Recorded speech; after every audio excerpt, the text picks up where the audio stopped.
About that possible link now to Al-Qaeda. Here's Justice Correspondent Kelly Arena in Washington. Kelly, we spoke to several people, one who was a former Scotland Yard chief, and he said, you know what, this was so amateurish that he doesn't believe that there's a link to a terror group. But apparently now you're saying there is a possible link? Well, yes. I mean, U.S. officials have told us that that there is a link between that group and Al-Qaeda's arm that's operating in Iraq. At least one, if not more, of the people who were recruited by Al-Qaeda, and then, of course, were sent off to go do what they did. You know, there's a lot of discussion about, you know, how amateurish it was, and if it had been successful, how much damage it would have, you know, most undoubtedly caused.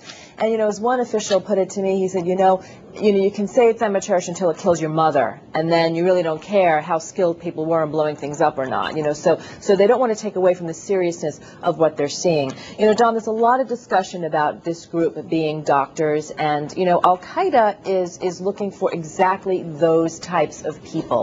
They are looking for people, one, that can move easily within the Western world. They're looking for people who can fly under the radar screen, and they're looking for people who are skilled in areas where they need expertise. And as you know, most doctors have some sort of background in chemical and biological capabilities. They have access to radiological materials in hospitals, and it is believed that those types of materials could be used in future attacks. You know, they're looking for people who are not going to necessarily bring up extremist views of a cocktail party, people who are sophisticated enough to understand that they have to really fly below the radar, assimilate as well as they can, and be ideal sleeper cells. Yeah, but you know what, there's also the common wisdom that says someone who's a doctor and has that level of intelligence would not be easily persuaded or brainwashed, so to speak, into joining some sort of radical group. Well, you know, I mean, look, Ayman al-Zawahiri, Al-Qaeda's #2, is an ophthalmologist.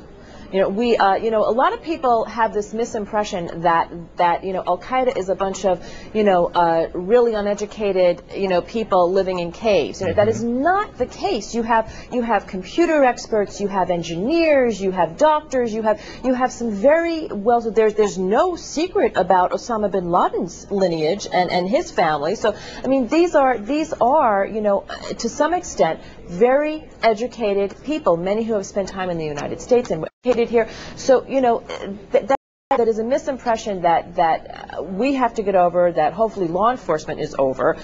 You know, they are looking, and this extremist movement, you know, is not limited. It is global, and it does you know, grab hold of people from all walks of life. And as you said, investigators are learning that, and the public learning that as well after this latest round of attacks.